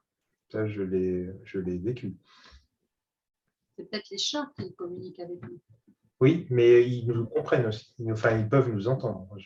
Voilà. Et puis, Fanel, alors là, ce n'est pas le cas, mais quand je suis stressé, elle vient tout de suite sur mes genoux. Et c'est toujours très intéressant. Déjà, ça permet, lors d'une négociation commerciale, par exemple, de débloquer la situation. Quand un client ou un prospect me voit avec un chat sur les genoux, tout de suite, ça fait des choses différentes. C'est intéressant. La communication animale, c'est un sujet passionnant.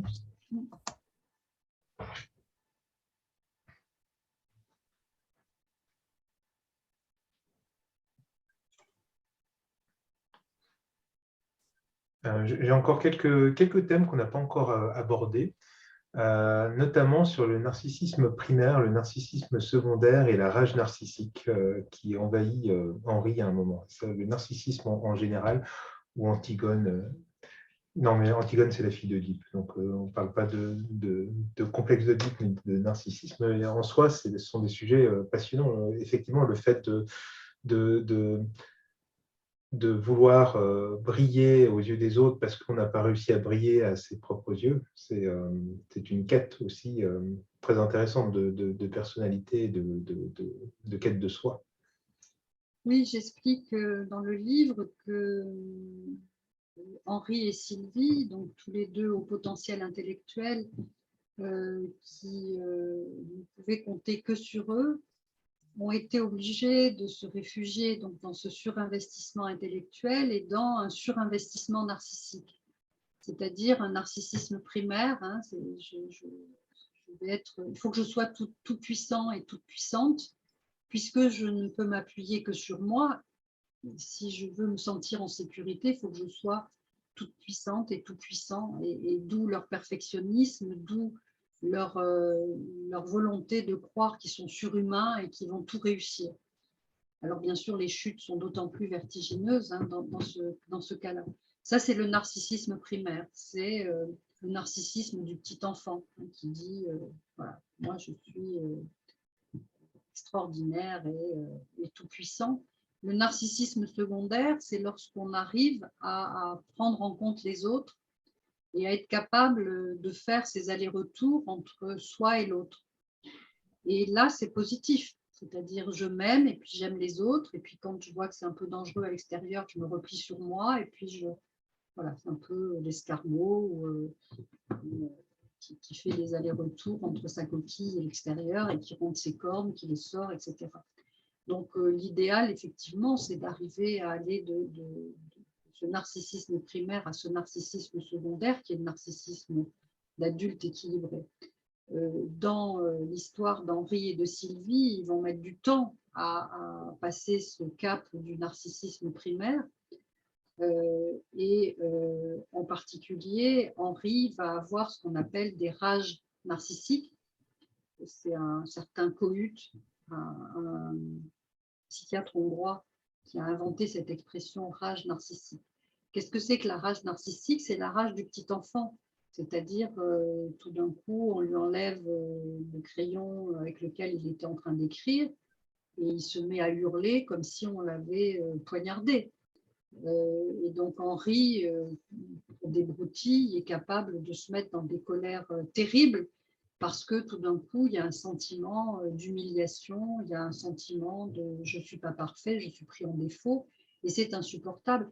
C'est ces rages narcissiques qu'on voit quand on conduit et quand on voit un conducteur parce qu'on lui a fait une queue de poisson ou parce qu'on a vaguement rayé sa voiture, qui se met dans des états comme si il avait ouvert le ventre et coupé la gorge. Donc, ces rages narcissiques-là sont des rages vraiment puissantes, des colères disproportionnées qui signent une grosse problématique identitaire.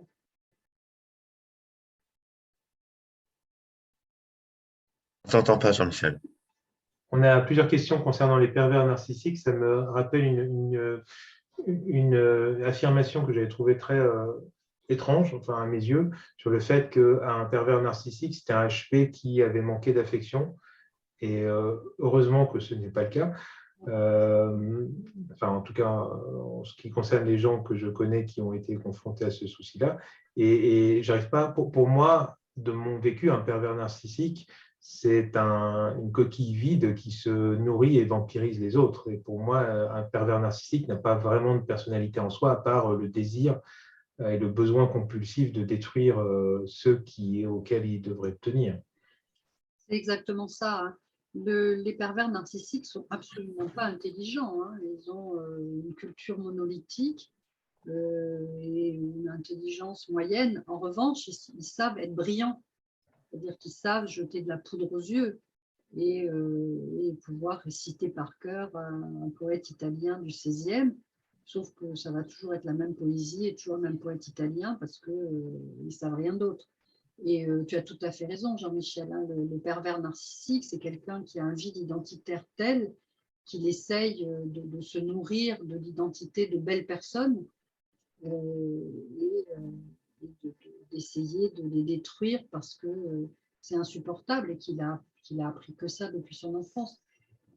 Et c'est vrai que j'ai écrit un livre donc, sur les pervers narcissiques et que je suis catastrophée et honorée. Catastrophée parce que ce livre que j'ai écrit il y a peut-être 10 ans est sorti en poche, il est toujours numéro 1 ou numéro 2 des ventes. C'est un honneur, mais je ne pensais pas que ce soit...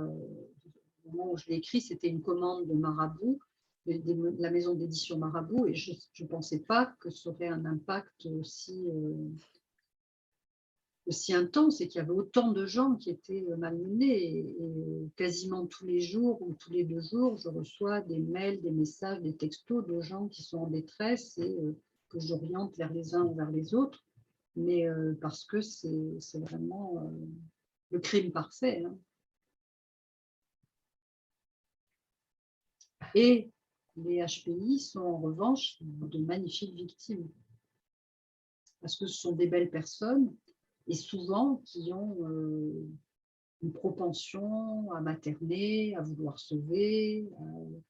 Donc, c'est génial d'éteindre la lumière de quelqu'un.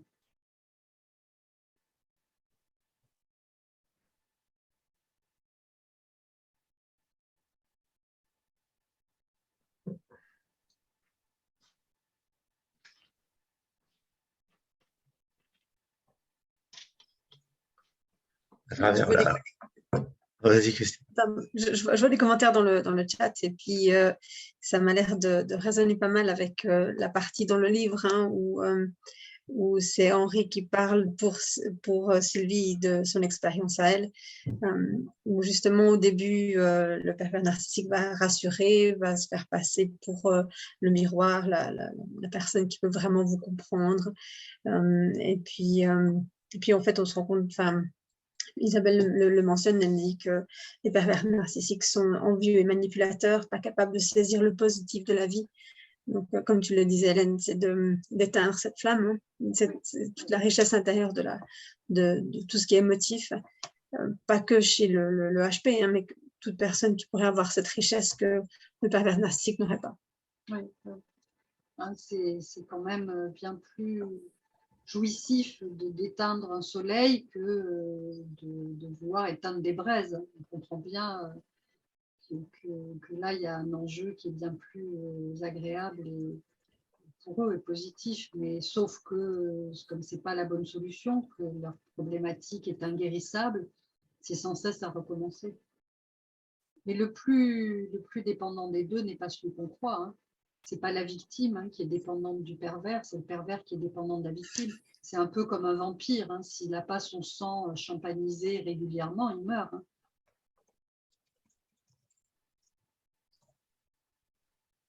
Donc, c'est le pervers narcissique qui revient, ce n'est pas la victime.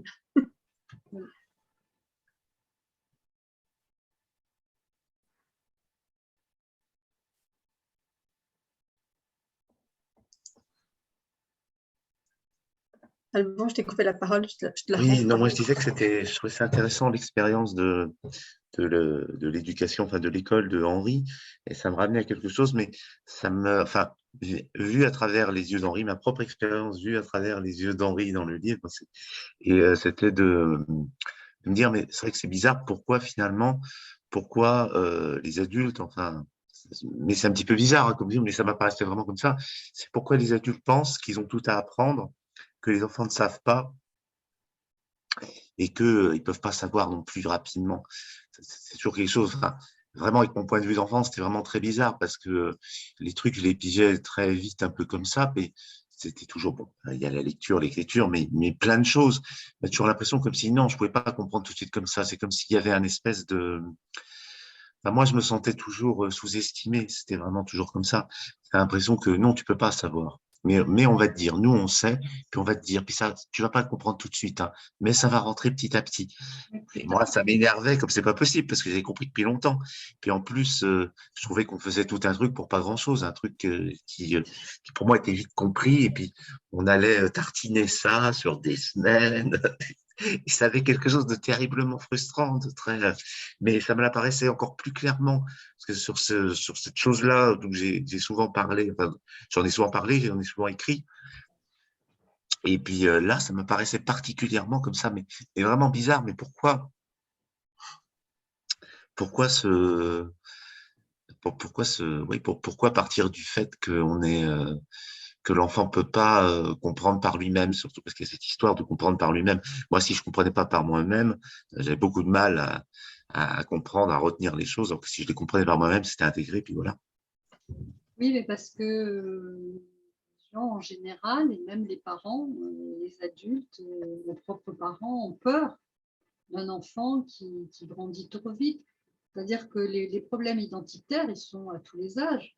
Et un adulte peut très bien avoir un problème identitaire et se sentir déstabilisé parce que sa confiance en lui n'est pas très grande. Et voir un petit enfant qui est capable de lui en remontrer, c'est insupportable parce que là, ça prouve devant tout le monde ses défaillances. Donc, non, il faut calmer ça.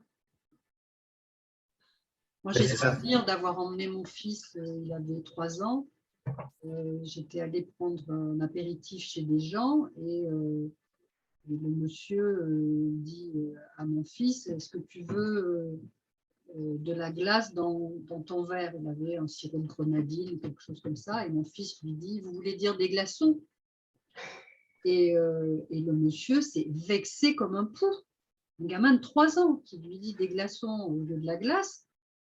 Ce en quoi, effectivement, il avait raison. Bon, après, en sortant, je lui ai dit qu'il fallait qu'il fasse attention parce qu'il y a des gens qui réagissaient mal et que, voilà, que c'était dans la vie, quand on était un petit garçon de 3 ans, on ne reprenait pas un adulte qui en avait 50 et qui avait des normes à respecter, que c'était comme ça. Mais le monsieur était vexé en disant oui, mais bien sûr, des glaçons, mais enfin, j'ai dit ça parce que je pensais que tu comprendrais mieux. Il a commencé à se justifier devant mon fils et moi, j'étais défaite de voir la souffrance de cet homme en me disant mais il a 50 ans. Mon fils, là, on voit bien avec le père d'Henri, oui. Oui. Oui, effectivement. Moi, ça me rappelle mon fils de 3 ans qui demande à quelqu'un chez qui on était, donc il ouvre le yaourt, il lèche l'opercule, puisque c'est le terme exact, et puis il demande à la personne où est-ce que je mets l'opercule. Il a 3 ans. Oh, opercule, tu connais le mot opercule? Bah, c'est quoi? Oui, oui, pareil, mon fils qui avait à l'époque aussi 3 ans, il était plus jeune, c'était la photo de ses 2 ans. Donc on va chez le photographe pour faire une photo officielle, je ne me souviens plus pourquoi. Et le photographe lui dit tu viens faire Sicile sur la chaise? Mon fils lui dit si j'ai bien compris, vous voulez que je vienne m'asseoir sur la chaise? C'est un grand moment de solitude pour moi parce que le photographe était complètement défait en se demandant ce qui se passait, quoi. Donc, non, tu as raison, Alban, les adultes sont comme. Souvent, ils pensent qu'ils vont, grâce aux enfants, ils vont pouvoir montrer quand même leur suffisance et toute leur hauteur de point de vue. Et quand tout d'un coup, un petit gamin les déstabilise, c'est juste insupportable. Mais c'est vrai que c'est la peur, encore une fois, oui, le ressort. C'est que oui, ça fait peur à un enfant qui raisonne comme ça. Puis ça nous rassure de penser qu'on sait des choses et puis qu'on les a acquis à la sueur de notre front. Enfin, je ne sais pas si c'est jusque-là, mais un peu comme ça quand même. Et puis donc, voilà, il y a des questions vraiment de peur et puis d'être rassuré. Oui.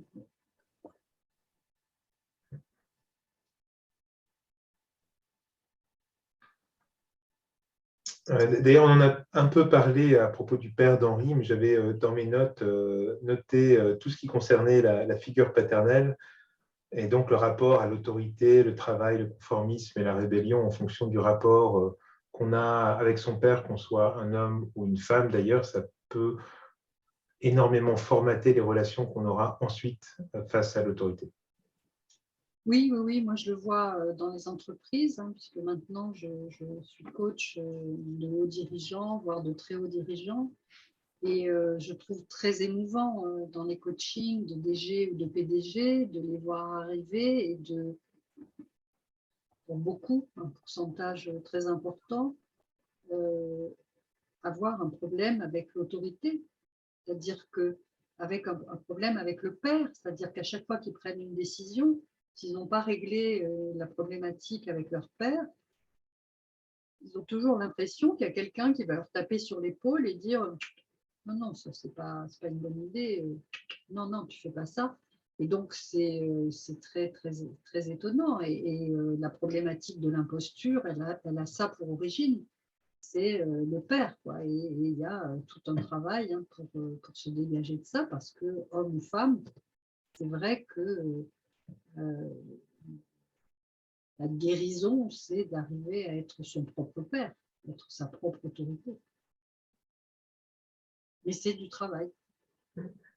Moi, j'ai j'ai une personne en tête que je vois qui trouve justement très, très difficile d'avoir une influence sur son dialogue intérieur de HP quand c'est son père qui lui parle. Donc, la voix qu'il a intériorisée de son père, quand elle rentre dans son dialogue intérieur, ça lui semble absolument impossible et il se sent absolument hanté. Et puis, j'entends très fort ce que tu me dis en résonance avec ce que cette personne raconte. Oui, on est vraiment le fruit de notre enfance, quoi. Et c'est, si je pousse le bouchon très loin, mais peut-être pas si loin que ça, c'est que là, je vais être provocatrice. Hein, un bon parent, c'est un parent qui va laisser mourir son enfant parce que le bébé, il a 1 heure de vie et il commence à crier et la maman, la meilleure du monde, va lui dire « Écoute, je ne comprends pas ce que tu me dis, donc tant que tu ne me l'expliques pas clairement, je ne vais rien faire. Et puis pendant que j'y suis, je ne vais pas te nommer parce que si ça se trouve, ton prénom, il ne va pas te plaire. » Et donc, j'exagère pour montrer la nécessité pour les parents d'intervenir. Et puis, à la bonne franquette, quoi, hein, tu cries, c'est ce que je disais tout à l'heure, tu cries, peut-être si tu veux être dans les bras. Allez hop, je te prends dans les bras. Il se trouve que l'enfant s'arrête de pleurer, on se dit, bingo, j'avais réussi. En fait, il avait juste le dos qui le grattait, et en le prenant dans les bras, j'ai réussi à enlever la démangeaison. Enfin,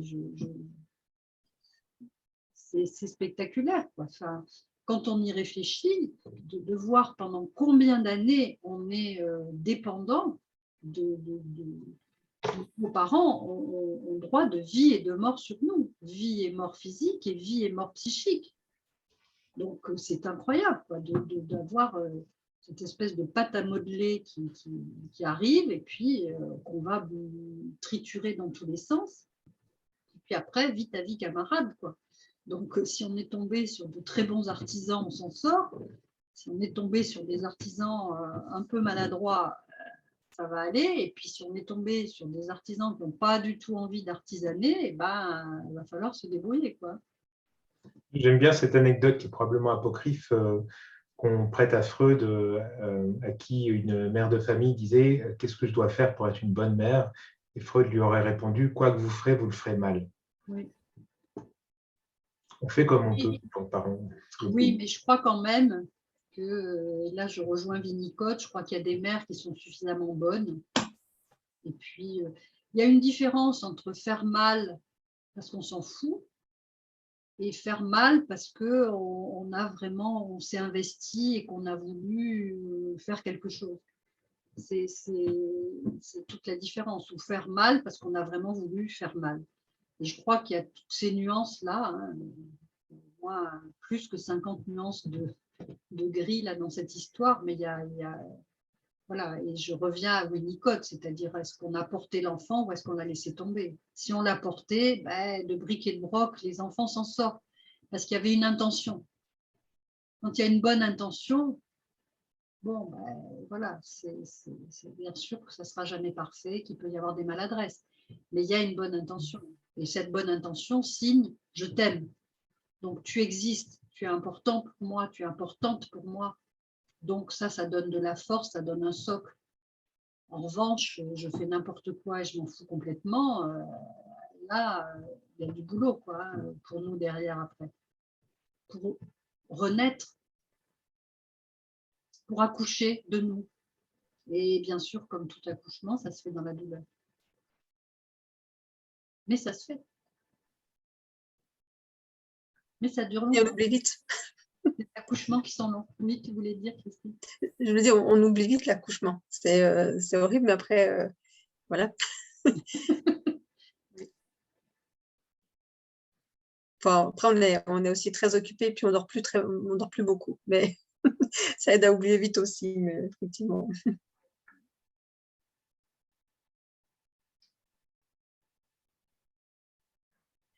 Alors, je ne sais pas s'il y a encore des questions, si vous voulez en profiter dans le chat. Si vous avez lu le livre et que vous avez des questions par rapport à votre lecture, parce que là, vous écoutez un petit peu à travers la lecture de 3 personnes, mais si vous avez des questions, n'hésitez pas. Si vous avez des questions sur les sujets qu'on a soulevés par notre lecture subjective du livre, N'hésitez pas dans le chat.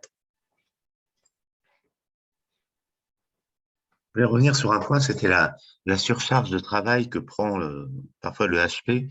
Et tu disais enfin, dans le livre que cette phrase-là, c'est Henri qui parle, hein, qui dit « Mon patron et mes collègues n'hésitent pas à charger la bête et comme je travaille vite et bien, je ne sais pas leur refuser cette aide. » Donc ça me faisait penser à la question que demandait Jean-Michel tout à l'heure, à comment on fait pour ne pas aider des gens qui ne veulent pas. Enfin, et là, c'est pareil pour ce penchant-là à travailler bien, même quand c'est trop, parce que voilà, comme tu dis, enfin, quel regard tu portes là-dessus? Parce que c'est vrai que c'est un peu, là on parlait des pervers narcissiques, c'est vrai qu'un peu l'autre écueil dont on entend beaucoup parler dans les groupes HP, c'est beaucoup le burn-out et ces choses-là. Oui, moi j'ai coaché un DRH là, dans un comité de direction d'un très gros groupe HPI et qui je disais, vous n'allez pas tenir, là, vous êtes en train de frôler le burn-out. Et il me disait, oui, mais je vais vite et je fais bien et les autres ne savent pas faire. Là, on est dans toute la difficulté qu'on a, nous, à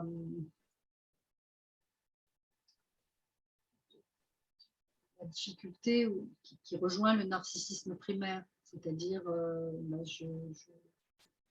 voilà, je suis toute puissante, j'arrive, je vois que les autres n'y arrivent pas, et puis avec peut-être un petit fond de ils vont finir par m'aimer ou par reconnaître que ma différence, elle vaut le coup, quoi, qu'elle a un intérêt. Or, c'est tout le contraire, c'est-à-dire plus on réussit, on entre dans un cercle vicieux qui est on va en faire plus et mieux parce qu'intellectuellement, c'est jouissif, hein, de réussir, de trouver des solutions, d'aller vite, de régler le truc.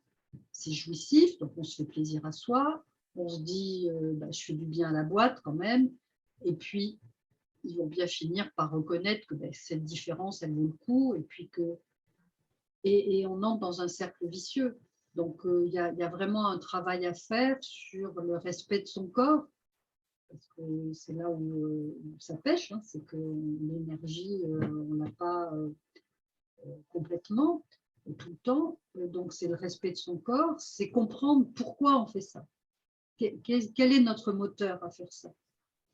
C'est toujours pareil, hein. Quand on fait trop, c'est qu'il y a quelque chose qui ne va pas. Quand on ressent trop, quand tout excès mérite d'être interrogé. Donc, c'est vraiment à questionner pourquoi je fais ça. Qu'est-ce que je veux? Quelquefois, ça peut être aussi, on parlait du père, ça peut être aussi intérieurement se dire mon père serait fier de moi, quoi, ou mes parents seraient fiers de moi. Donc, il y a vraiment quelque chose à creuser dans cette propension à en faire trop et à être excessif. Et surtout, quelquefois, il n'y a même pas une demande d'aide. Hein. Quelquefois, on va prendre les sujets qu'on ne nous a pas demandé de prendre. Donc, on charge la mule nous-mêmes. Hein. Et puis, il y a cette grande réflexion sur être capable de dire non. Qu'est-ce qui va se passer si je dis non? Qu'est-ce qui va se passer? Donc, c'est...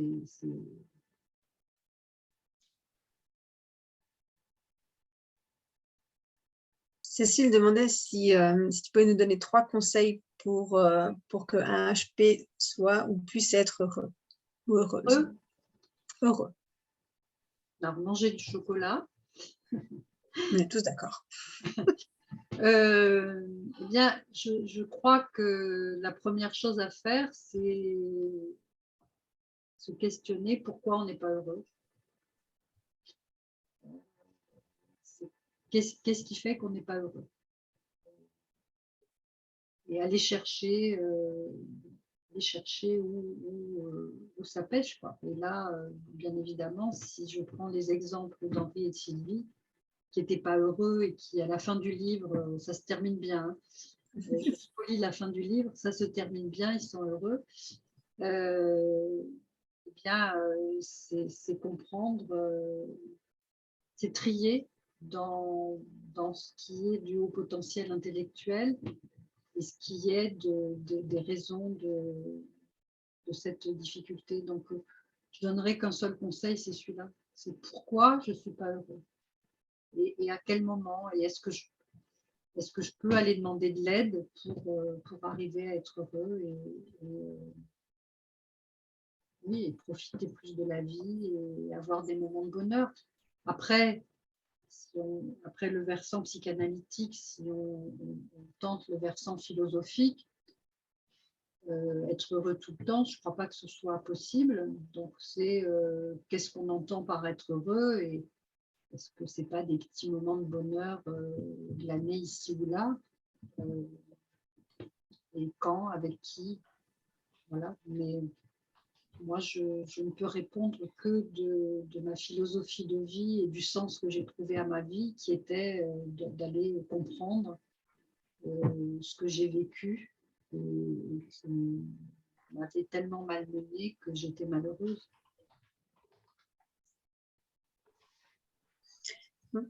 Accueillir qui on est, trier un petit peu entre ce qui vient de l'outil et ce qui vient de la vie, et puis accueillir des moments de bonheur. Moi, ça me plaît bien comme ça me plaît bien comme philosophie, les moments de bonheur.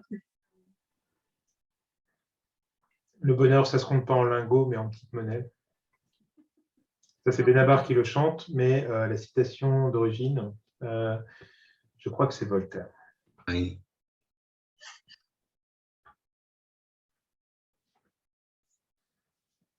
Et ah oui, quelque chose dont on n'a pas parlé, c'est Fabrice Michaud qui parle de thalasso du cerveau. Et là, je propose que dans le chat, on parle de ces petits plaisirs interdits. Ce que dit Sandrine dans l'interview qu'elle a faite de toi dimanche, j'ai trouvé ça très très drôle parce que ça me paraît tellement à l'opposé de l'image que j'ai de Sandrine, mais c'est une question de projection évidemment. Et donc, le concept de thalasso du cerveau, c'est de nettoyer son cerveau à travers des petits plaisirs interdits et non avoués. Oui, je parle de ça, oui. Je parle des plaisirs inavouables. En fait, il y a deux choses. Je parle de l'état de flow et des plaisirs inavouables. L'état de flow, c'est ces moments où on est concentré sur quelque chose et où la Terre peut s'écrouler autour de nous. Et là, on est vraiment dans le nirvana, quoi. Moi, je vois quand j'écris, et pourtant j'ai la chance de pouvoir écrire n'importe où, n'importe quand, qu'il y ait du bruit, pas de bruit, n'importe quelle heure du jour et de la nuit. Donc ça, c'est bien. Hein. Mais dans ces moments où j'écris, eh bien, ce sont des moments d'extase, hein, où vraiment, je suis là, je suis complètement concentrée. Et pour le coup, mon cerveau ne part pas dans tous les sens. Il est vraiment avec un but précis. Et voilà. Donc ça, ce sont des états de flow. L'état de flow, c'est un concept qui a été inventé par un psychologue hongrois qui a un nom imprononçable. Donc, je ne le prononcerai pas. Il n'y a que des Z, des W et des X, donc des Y. Donc, voilà. Cet état de flow, c'est ça. Et puis, par ailleurs, il y a des moments où on a besoin de réduire l'intensité du cerveau qui bouillonne. On a besoin d'apaiser. Et là, c'est effectivement des plaisirs inavouables. C'est regarder une série B, c'est vraiment faire des choses, j'en sais rien, faire colorier des, comment ça s'appelle, les trucs Mandala. Mandala. Pardon? Les mandalas. Voilà. Colorier des mandalas. Il faudrait que je le fasse, ça fait plusieurs fois que je veux le faire. Colorier des mandalas, ou bien ma filleule m'a offert un bouquet de fleurs à construire en Lego. Je me suis dit, il faudra que je m'y mette parce que je suis convaincue que pendant ce temps, je vais faire un truc. Lego a fait des bouquets de fleurs pour les adultes. Donc, comme elle travaille chez Lego, elle m'a offert un bouquet de fleurs et je n'ai toujours pas ouvert, mais il faudrait que je le fasse.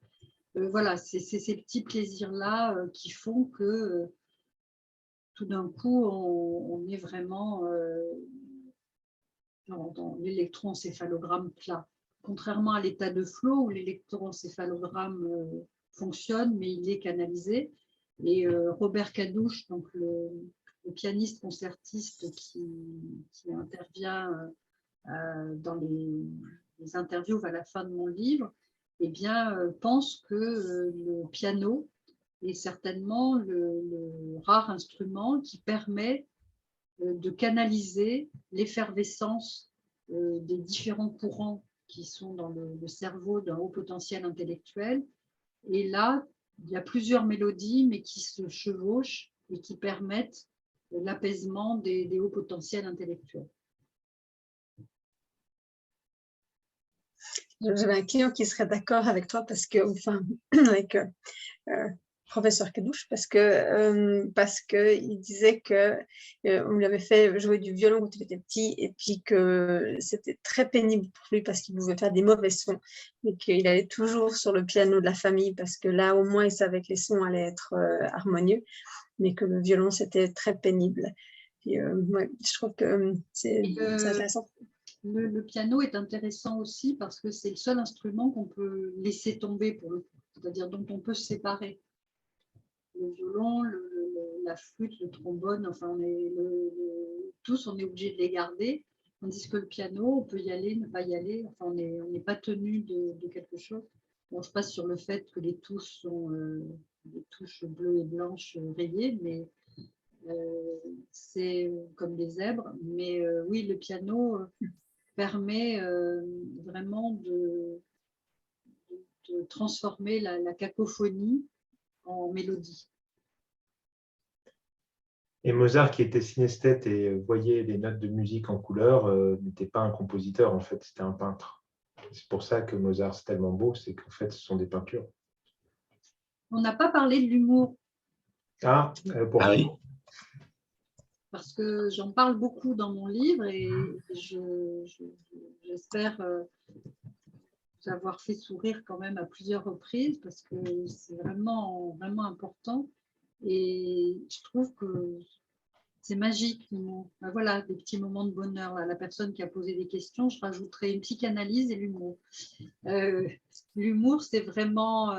moi, je sais qu'il y a vraiment des blagues qu'on me raconte qui me font mourir de rire.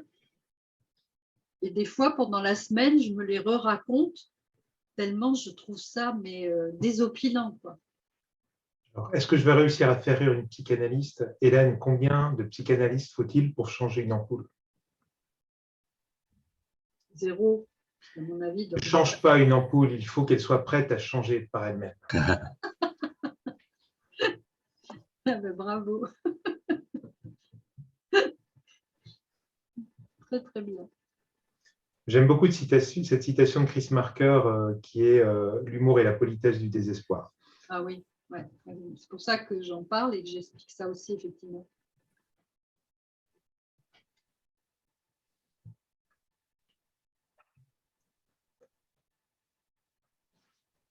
Ah, il y a des publicités qui se font. Ah non, c'est Alban. Tac, tac, tac, oui, effectivement. Alban, tu sais une pub pourquoi? Pour les groupes de partage, les groupes de partage libre entre HP, donc on organise tous les mercredis à 20h30.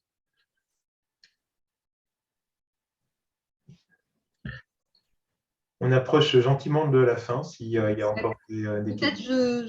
je pourrais parler, moi, de ma conclusion où je parle de l'art du kintsugi. Ah oui. Avec plaisir, oui. Et je trouve ça vraiment, quand j'ai découvert cette métaphore, elle m'a énormément parlé.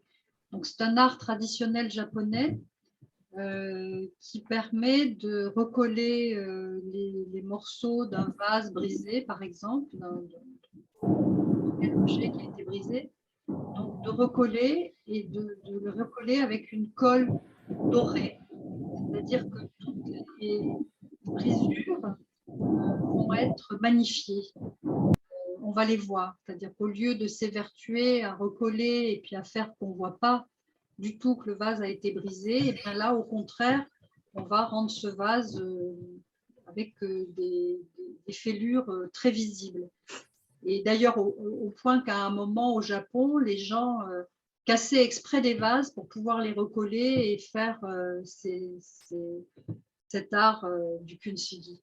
Et donc, j'explique que Henri et Sylvie, qui ont trouvé des ressources personnelles pour arriver à se sortir de cette enfance difficile, mais qui, malgré tout, à l'âge adulte, ont voulu aller plus loin et ont fait une psychanalyse, et bien, grâce à ça, ils sont devenus des objets de cet art japonais, puisque leurs cicatrices ont été magnifiées et qu'ils en sont fiers. Et je pense que voilà, c'est après un travail thérapeutique avec quelqu'un ou tout seul, hein, parce que je parle aussi de la résilience des hauts potentiels, eh bien, on est fier finalement de ce parcours et de ces cicatrices qui sont dorées. Oui, c'est comme mettre de l'or dans ses cicatrices.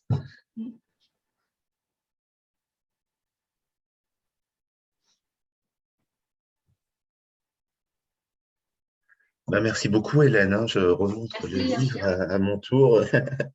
Alors, c'est un livre très original en plus, hein, avec, on peut lire avec toutes ces références, avec toute cette analyse que tu fais à chaque fois, parce que c'est un zèbre sur le divan, mais donc il y a des chapitres où on raconte l'histoire d'Henri et de Sylvie. Donc tout ça, c'est un zèbre, et puis après, il y a l'analyse, le psychanalytique très référencé comme ça, donc sur le divan. Puis après, avec les entretiens aussi, c'est une autre partie encore du livre avec les personnes que tu as citées tout à l'heure, Robert Cadouche, Fabrice Michaud, Denis Richet et Cédric Villani. Qui témoigne en tant que surdoué heureux. Merci infiniment, je suis très très touchée et vraiment, vous avez dit tellement de belles choses sur mon livre et puis d'en parler comme ça m'oblige moi aussi à prendre du recul sur le recul déjà que j'ai eu, donc c'est précieux. Merci infiniment et merci à toutes les personnes qui ont bien voulu assister à ces échanges.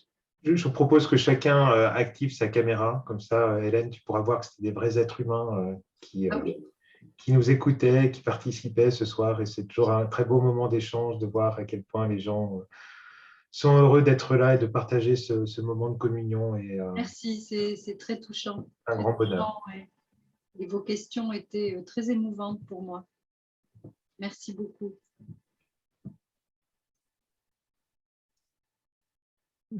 Vous pouvez mettre le son, hein, nous on veut bien des merci à l'oral. Voilà. Merci. Bonne soirée et merci. Bonne soirée à tous, merci Merci beaucoup. Merci la famille. Bonne soirée, merci.